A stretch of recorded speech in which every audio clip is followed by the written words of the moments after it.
This week in wrestling history. I forgot to mention last week, so I'll mention it now, that it was 20 years ago on March 14th that Vince McMahon sat down with Bob Costas live on HBO for their infamous interview about the XFL and other assorted wrestling topics.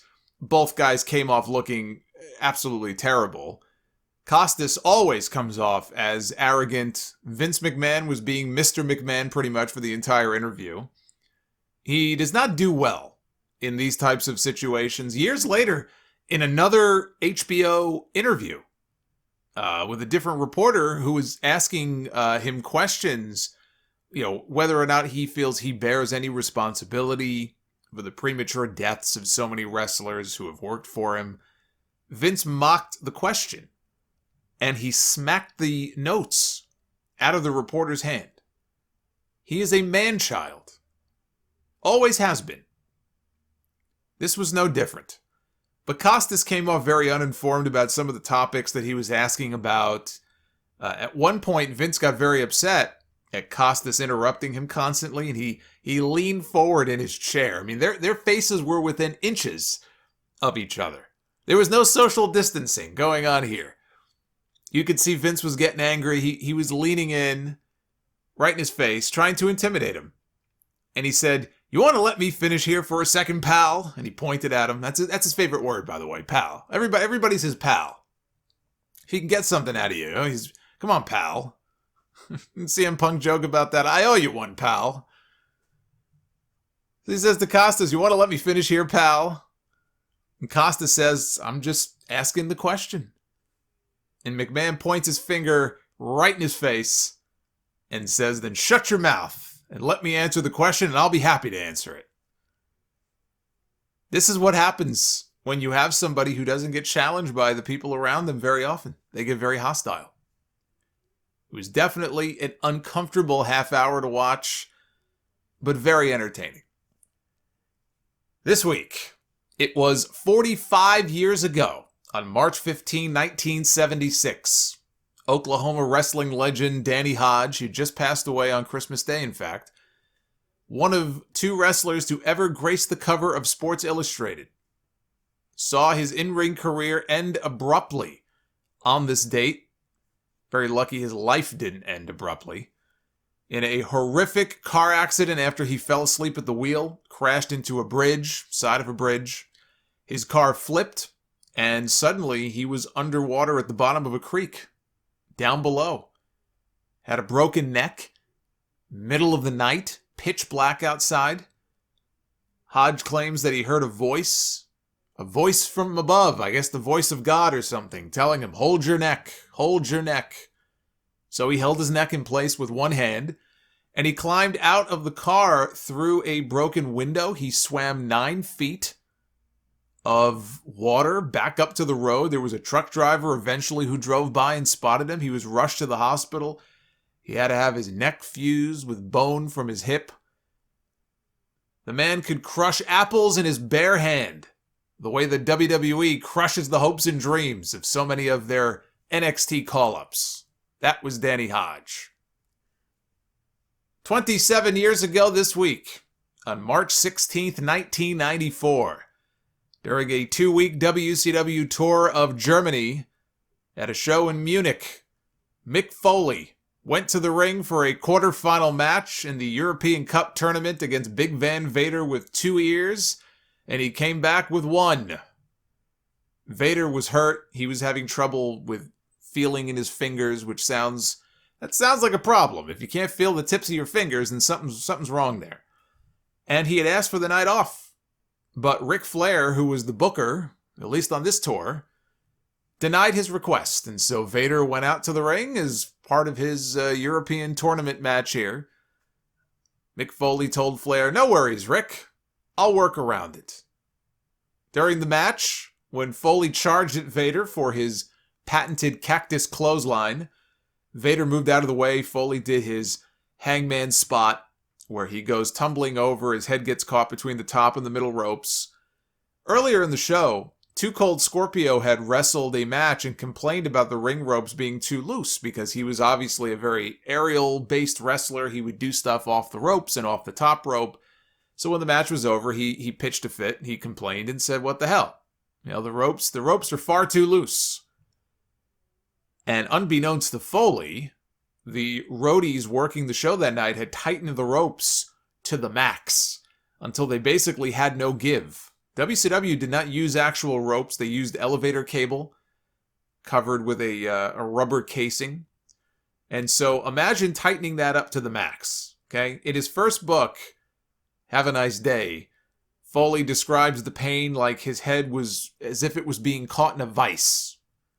He was quickly passing out. He couldn't free himself. He didn't realize what had happened earlier in the night.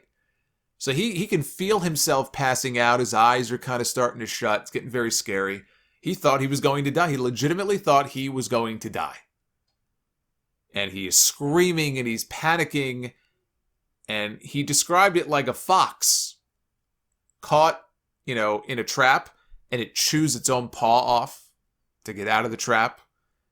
Or if you saw the movie Saw, if you remember that scene where he cuts his foot off to get out of the trap, that's kind of what he likens it to. So he managed to wrench his head from the ropes. He fell to the floor. Blood was pouring out of his right ear. His ear, or what he thought was his right ear, his ear was still there. His ear had not yet fallen off. It was close. It was dangling. But his ear was still attached. Until he got back in the ring. And Vader threw a forearm at the side of his head. Now, Foley blocked it, or ducked it, whatever he did. It wasn't the Vader forearm that knocked the ear off his head. Foley threw a shot of his own. I guess just the momentum of him throwing the shot. There's fan cam video of the match that shows, at that moment, something fell off the side of his head. It was his ear. Which the French referee, who had flown in for the show, there were, I guess two of the WCW referees were injured on the tour. This guy spoke no English. They flew this guy in from France. So he happened to be officiating the match. He just casually goes and picks up the ear. And he hands it over to the ring announcer, Gary Michael Capetta. He hands the ear over to Gary Michael Capetta, who is turning white as a sheet. Capetta goes to the back with the ear, hands it off to a doctor for him to put on ice. Foley later asked Capetta what the ear looked like, and he described it as a piece of uncooked chicken with tape on it. Foley wrestled another 2 minutes. He lost. He underwent a 4-hour operation that was necessary for reconstructive surgery down the road that I don't think Foley ever had done. Clearly, he never had the ear reattached. I mean, if you look at his ear now, you could pretty much tell that. But he did say that at the end of the surgery, a German nurse, after throwing away the remnants of his ear, said to him in German, "Isn't wrestling all fake?" 4 days later, on March 20th, 1994, WrestleMania X was held at the place where it all began, Madison Square Garden in New York City, a show that featured not one but two all-time classics. The first ever meeting between Bret and Owen Hart, which is still, in my view, the greatest opening match to any WrestleMania they've ever done. Even the Triple H Daniel Bryan match at WrestleMania 30, that one I got to see live. It was a great match, but it was no Bret versus Owen. And the ladder match between Razor Ramon and Shawn Michaels to crown the undisputed Intercontinental Champion. Jerry Lawler also made his return to WWF television alongside Vince McMahon on commentary after 4 months away, fighting a criminal case in the state of Kentucky that was settled out of court in a deal where Lawler agreed to plead guilty to harassing a witness in exchange for the charges of statutory rape and sodomy against him being dropped. Actually, it was over 4 years ago this week that Lawler inexplicably retweeted a Pro Wrestling Illustrated cover story with the headline, "Lawler indicted on rape and sodomy charges."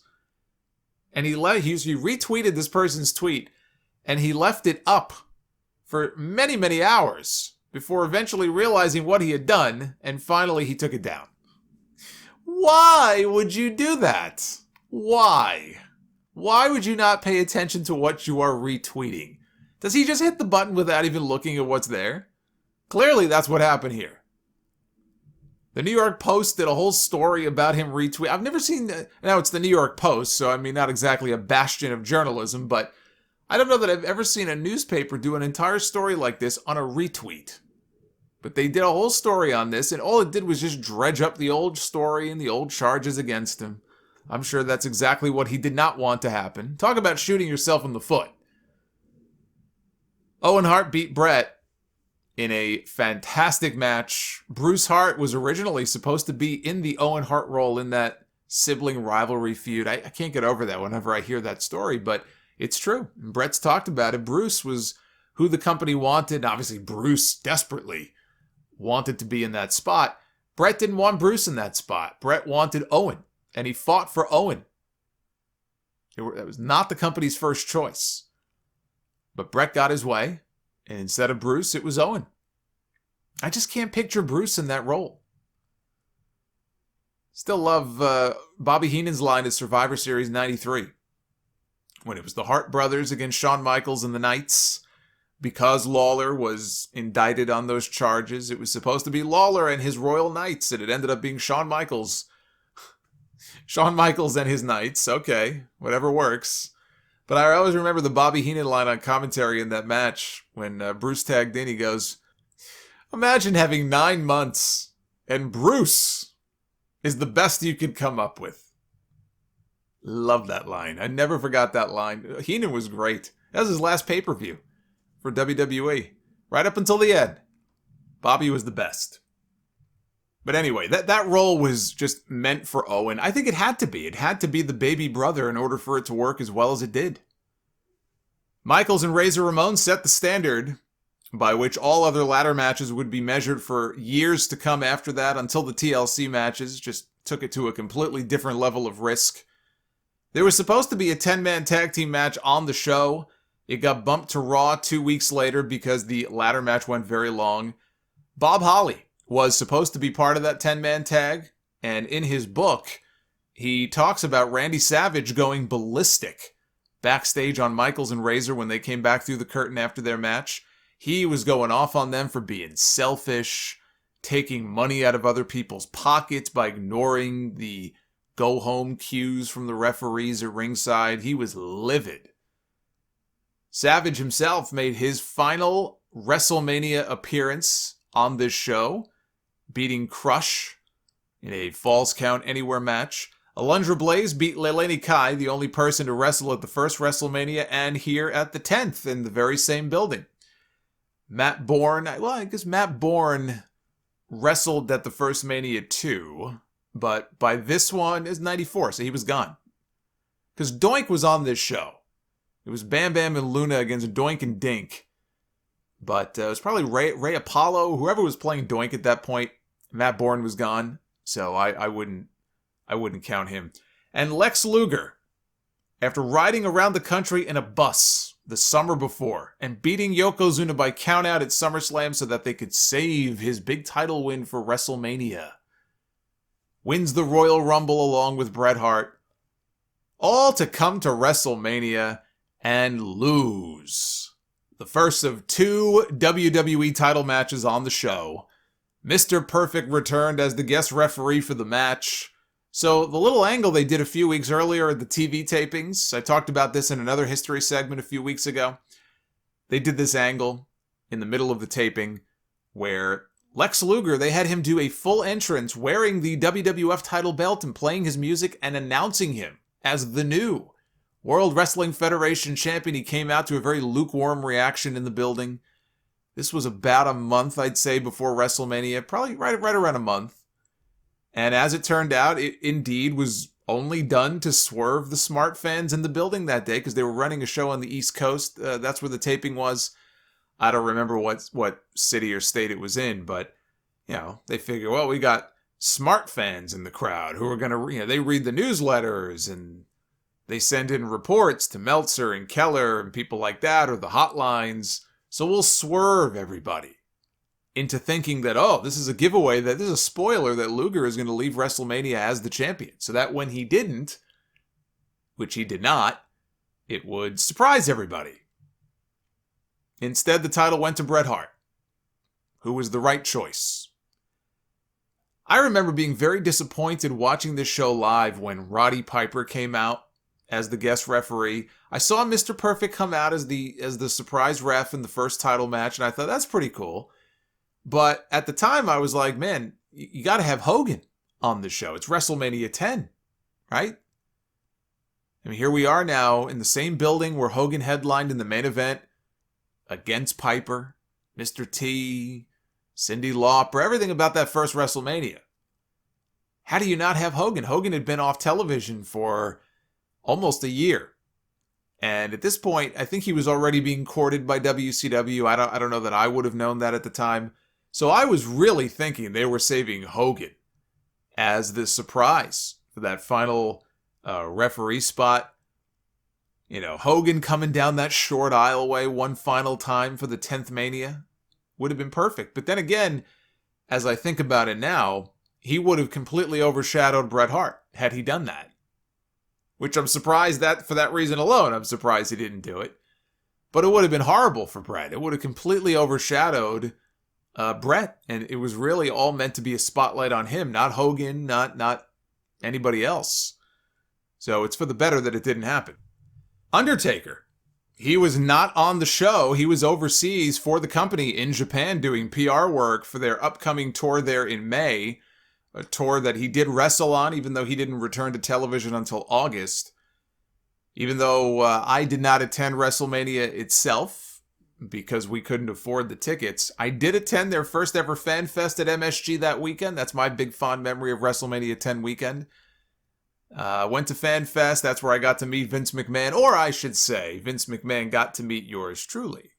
And I got to make sure I put that the right way. That's also where that photo comes from that I've shared.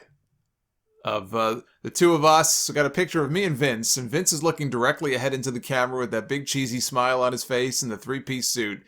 And what am I doing? I'm not looking into the camera. I'm not paying attention to what's going on. I'm looking off to the side with a big smile on my face. I was more interested in looking at what was going on over in the Dunk Doink tank. That's my WrestleMania 10 memory. 26 years ago this week, on March 19th, 1995, WCW held its first ever uncensored pay-per-view from Tupelo, Mississippi, and what a show it was. Featuring a martial arts match between Meng and Hacksaw Jim Duggan that featured no actual martial arts, Johnny B. Bad beating Arn Anderson in a boxer versus wrestler match where Arn ended up with a bucket on his head, Macho Man Randy Savage beating Avalanche, the former Earthquake, by disqualification in a match that was billed as no disqualification, when Ric Flair interfered in the match dressed up as a woman, a little old lady. When Flair cut a promo a little bit later on in the back with Vader behind him, they were cutting a promo on Hulk Hogan ahead of the main event. Flair was still wearing eyeliner and nail polish. Barry Darsow, formerly Demolition Smash and Repo Man in WWE, now going by the Blacktop Bully, beat Dustin Rhodes in the first and thankfully last ever King of the Road match, which was taped a few days earlier on the back of a moving 18-wheeler, which stopped at one point for what we were told was a passing church bus. What must the churchgoers have been thinking as they watched these two men beating each other to a bloody pulp in the back of this truck? The truck had a trailer attached to the back of it with fencing and had bales of hay.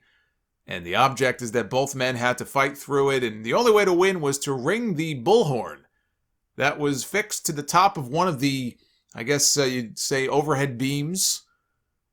When the match was taped, the match was said to be very good. It was said to be a very good match, very innovative, very bloody, very violent. And it would seem to fit the theme of the pay-per-view. I mean, the pay-per-view is called Uncensored. So you would think, well, that's exactly the kind of match that you would expect to see on a show called Uncensored. That's what they were going for, right? Except WCW had a very strict no-blood policy at the time. And when the match aired on TV, it was edited in such a way to hide as much of the blood as possible because both men were bleeding. And the way that they edited this was horrendous. They edited it in a way to make it impossible to actually see what was going on. And the fallout was severe. Blacktop Bully fired. Dustin Rhodes fired. Mike Graham, who was the agent for the match, and reportedly is the one who told them both to blade, also fired.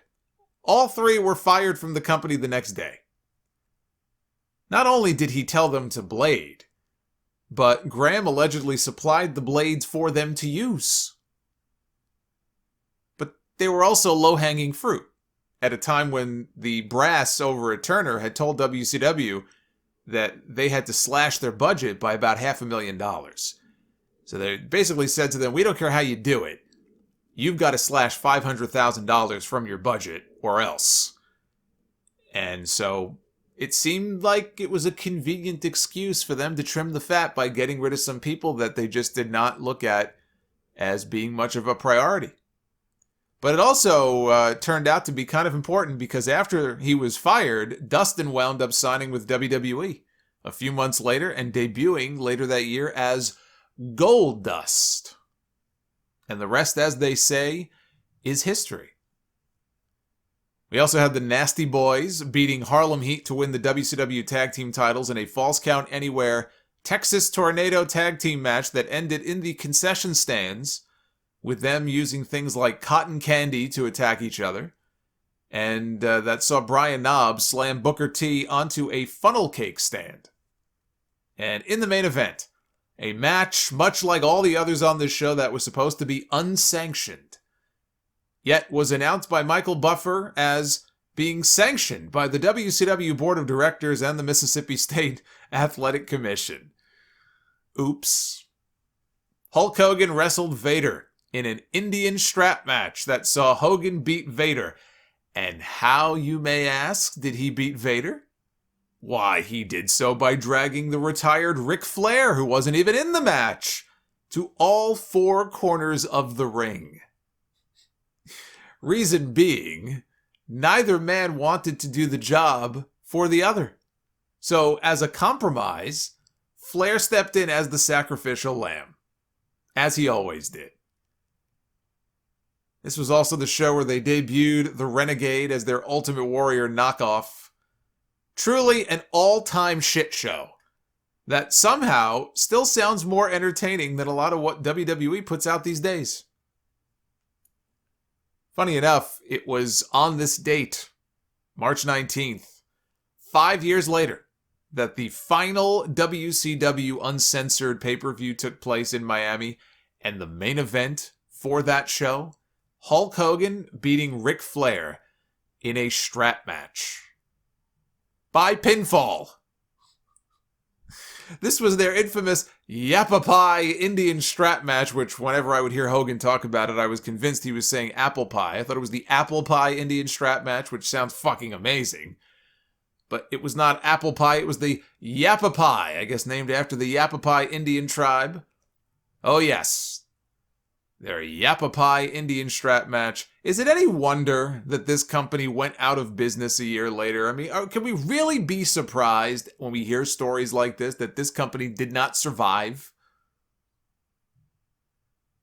24 years ago this week, on March 17, 1997, we were 6 days away from WrestleMania 13, and Bret Hart was challenging Psycho Sid in a steel cage match for the WWE Championship. Stone Cold Steve Austin, his WrestleMania opponent, realizing that if Bret Hart won, he would be wrestling him for the title, tried to interfere on his behalf, as did The Undertaker, trying to interfere on behalf of Sid to preserve his WrestleMania main event against Sid. In the end, Undertaker slammed the cage door on Bret's head, and Sid retained. And what followed is one of the most memorable segments in the history of Monday Night Raw. Coming back from commercial, they were still disassembling the cage, the blue bar cage, when Vince McMahon got into the ring to interview a very upset Bret Hart. Bret had been complaining for months before this about being screwed. I'm screwed over for this, I'm screwed over for that. This is months before Montreal, by the way. He was getting screwed left and right in storyline on TV. And it all just came to a head here in this segment. McMahon said, Bret Hart, you've got to be terribly frustrated. Extremely frustrated over what has just happened. And Bret Hart grabs the microphone out of his hand, he shoves him on his rear end, and he cuts a scathing promo. He says, frustrated isn't the goddamn word for it. This is bullshit. You screwed me, everybody screws me, and nobody does a goddamn thing about it. Nobody in the building cares, nobody in the dressing room cares. So much goddamn injustice around here, I've had it up to here. Everybody knows it, I know it, everybody knows it. I should be the World Wrestling Federation champion. Everybody just keeps turning a blind eye. You keep turning a blind eye to it. I got that Gorilla Monsoon. He turns a blind eye to it. Everybody in that goddamn dressing room knows that I'm the best there is, the best there was, and the best there ever will be. And as the fans begin to boo, he turns to the crowd and tells them, if you don't like it, tough shit. If you take out the Monsoon line, because Gorilla was the storyline president at that time, that's kind of a giveaway that he was still in total promo mode. Like, if you're trying to convince somebody that this guy really just went off the rails here and he was shooting, like legit shooting, that's the only critique I have of that. I wouldn't have put in the line about Monsoon. I would just have him address Vince McMahon. More and more people knew at this point who Vince was. He wasn't just the announcer guy. They knew he owned the company. It was probably around that time that, a lot of my friends started to realize that. Not everybody knew. I didn't know for years. I'm trying to think when I met him in '94, if I knew. If my parents had smartened me up to that. I don't know. I don't remember when I met him if I knew he was the owner as well or just the announcer. Probably just the announcer. But that's the only thing I would have taken out of this promo. This was great. This was just, in terms of trying to be convincing, trying to cut a convincing promo that would make people go, whoa, this guy just went off the rails here. This is as good as it gets. And he was playing off real emotion too, because Bret was said to be very frustrated about things that were going on in the company at that time behind the scenes. I'm sure he was legitimately pissed off that he wasn't getting his title match in his match with Shawn Michaels at WrestleMania. We know he didn't really buy into the injury. He lost his smile. So Bret had a lot of legitimate gripes, and all he was doing was he was giving voice to it in the form of a promo here on this TV show. My VHS tape had so many tracking lines on it from me rewinding this segment and watching it over and over again. If I played it back I probably still have it somewhere. If I played it back today, I probably could only make out like vague shapes of people. I doubt I could actually see anything. It was in such degraded condition. This promo was the reason that Raw had a 7-second delay instituted, and it has had a 7-second delay ever since. WWE and USA Network both issued apologies after the show for Bret's language, but USA had to know. They had to know what he was going to say. I'm sure WWE cleared it with them for two reasons. Number one, they had just gotten done cleaning up the mess that they made with the Brian Pillman gun incident and the language he used on TV during that segment. I think USA was apoplectic about that, and it was a very dicey situation, and WWE had to handle it very delicately and apologize. And I remember Vince McMahon going on Live Wire himself in person and apologizing and saying you'll never see a segment like that again and blah, blah, blah. That was only a few months before this. So I don't believe that he would have taken the risk of potentially being kicked off the network here for the second time in 5 months, 4 or 5 months of having history repeat itself. So, that's number one. But the more telling thing is that when the show aired later on the West Coast feed, none of the bad language was bleeped. It aired exactly as it did for the viewers hours earlier on the East Coast. So they knew. They knew. At least some people at USA, they had to know. But They instituted a 7-second delay anyway. Steve Austin appeared on the Titantron. He called Bret a loser for throwing away their chance to wrestle for the title of WrestleMania. Sid came out to confront Bret. Undertaker came out. Bret dove out of the ring onto him. Austin came back out. It was a big brawl. Chaos to end the show. Shawn Michaels was there that night. Shawn Michaels was in his dress clothes, and I guess he didn't want to feel left out. He walked out onto the stage, and he ended up walking over. He didn't really do anything. He went and grabbed one of the steel beams at ringside from the cage as if he was going to use it as a weapon. He just wanted to get involved. So he's down there and he's doing all of this, and I'm thinking to myself, boy, that potentially career-ending injury that he was out with, he sure looked pretty good to me. 6 days later, he comes out at WrestleMania to do color commentary for the main event. This guy's dancing around in the ring. He's prancing. He's dancing. I wonder if that dance routine was part of the rehab plan that Dr. Andrews put together for him. This was all part of the slow burn heel turn for Bret that was already in full effect. But it gave us that fantastic run that he is remembered for in 1997. See, 97 was not peak Bret Hart in the ring. Some people might disagree, but to me, that was not peak Bret Hart. And Bret was out part of the year. He had a knee scope. So for a few months there, he was actually out injured. But that, to me, is not peak Bret Hart in the ring. For me, that would be 93, 94 Bret. That's my favorite period of Bret Hart matches. And just watching him in the ring, 93, 94. But in terms of Bret on promos and Bret's character development, 1997 was just the apex of his career. That and the Hart Foundation stuff, the Canada versus USA stuff that they stirred up. The stuff with Vince and Bret when he would go off on Vince. He didn't just shove Vince on his ass in this segment. They had a segment over the summer when Raw was in Canada where he walked over and he smacked the headset right off Vince McMahon's head. And Vince pulled Bret's shirt over his head like a hockey fight. Remember that? There was a lot of shit that happened before Montreal ever happened. It was simmering and building between these two for a long time. At least in storyline, before it exploded in real life behind the scenes.